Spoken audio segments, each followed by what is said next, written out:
Hello నమస్తే అండి. Welcome to my channel Hindus world అండి. ఈరోజు ఈజీ స్నాక్ చేసుకుందామండి. దానికోసం బంగాళదుంపలు 2 తీసుకోవాలండి. 1 కప్పు శనగపిండి అండి. నేను ముందుగానే బంగాళదుంపల్ని శుభ్రంగా కడుక్కొని వాటిని ఉడకబెట్టుకున్నానండి. కుక్కర్లో ఉడకబెట్టుకుంటే మెత్తగా ఉడుకుతాయండి.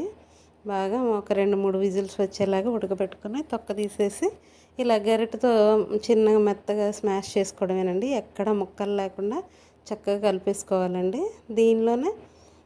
దీనికి తగ్గట్టుగా 1 కప్పు పడుతుందండి శనగపిండి, అది తీసుకోవాలండి. ఈ ఈ బంగాళదుంప మనం ఏదైతే మెత్తగా చేసి పెట్టుకున్నామో దానిలో వేసుకోవాలండి. దీనిలోనే 1 పావు స్పూన్ కారము, కొంచెం ఉప్పు, ఒక 2 చిటికెళ్ళు పసుపు, గరం మసాలా, ధనియాల పొడి అన్నీ వేస్తానండి. ఇవన్నీ వేసి ఈవెన్గా చక్కగా మొత్తం కలిసేలాగా ఆ పిండి అంతటిని కలుపుకోవాలండి. నేను ఇక్కడ గరిటెతో కలుపుతున్నానండి, కానీ కలవట్లేదండి. అందుకే నేను చేయి పెట్టే కలిపేసుకుంటున్నానండి. పిల్లలకి ఇది చాలా బాగుంటుందండి. స్కూల్ కూడా ఆల్రెడీ ఓపెన్ అయిపోయినాయి కదండి.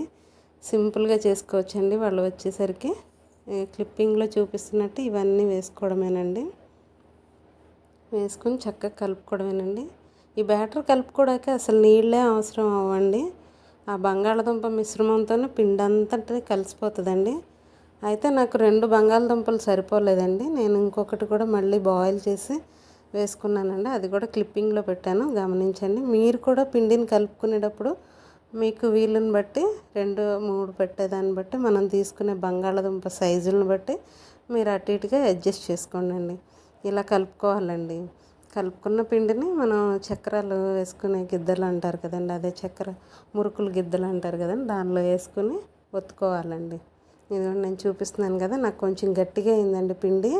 మురుకులు గొట్టంలో వేసి ఒత్తితే అసలు రాలేదండి నాకు. అందుకని ఇంకొక బంగాళదుంప కూడా మళ్ళీ యాడ్ చేసుకున్నాను. ఇక్కడ నేను చూపిస్తున్నట్టు ఈ సన్న కారపూస ప్లేట్ పెట్టుకోవాలండి. ఈ మురుకులు గొట్టంలో కొంచెం ఆయిల్ అప్లై చేసేసుకుని దీనిలోనే ఈ బ్యాటర్ అనేది పెట్టేసుకుని ఒకసారి నేను ఇక్కడ చెక్ చేసుకుంటున్నానండి, వస్తుందా రాదా అని.